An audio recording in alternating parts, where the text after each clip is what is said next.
All right, next we're going to do a banded hamstring stretch. I wanted to keep this band up here because I was using it for the shoulders, but I wanted you to make sure that when you're utilizing banded distractions or any banded stretches for the legs, you definitely want to have a little bit of a stronger band. Wrap your band around the rack, pulling it through one side so that it's nice and secure to your rack. You also want to make sure this is just underneath hip height or crotch height. And the reason for that is because when you step through, the leg you step through with is the leg you're going to be stretching. What you want to end up doing is making sure you're getting resistance to pull back. And what this band is going to do is not only help you stretch your hamstring, but it's also going to help you keep your center of gravity so that you can lean forward, the band will pull you back, giving you a nice good hamstring, a little bit of a lower back stretch. In order to perform this, you want to make sure that you start stepping forward first with the banded leg, because that needs to be the most stable. Once you can see that the banded leg has a little bit of give, and you know it's pulling, it's pretty tight, then with the free leg, take a nice big step.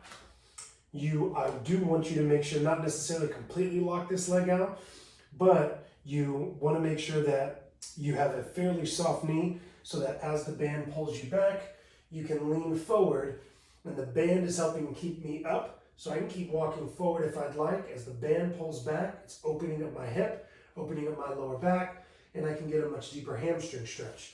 Some people, when they start, they can only get here, but because the band is helping them stay up and balanced, it allows them to just hang, and they can get a nice good hamstring stretch.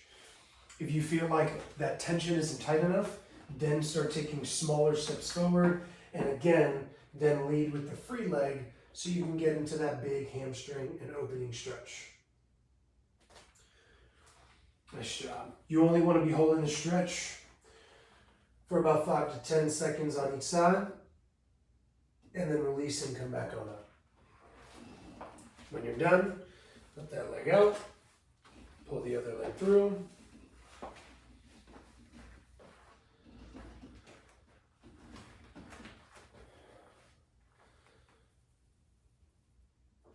You also want to make sure that that band is high enough at your hip.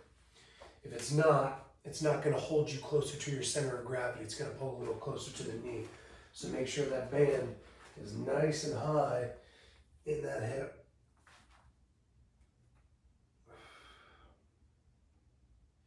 If you're able to get to that position like I just was, and you're able to really lean forward and come to the ground, really take that body weight forward, keeping that back leg straight.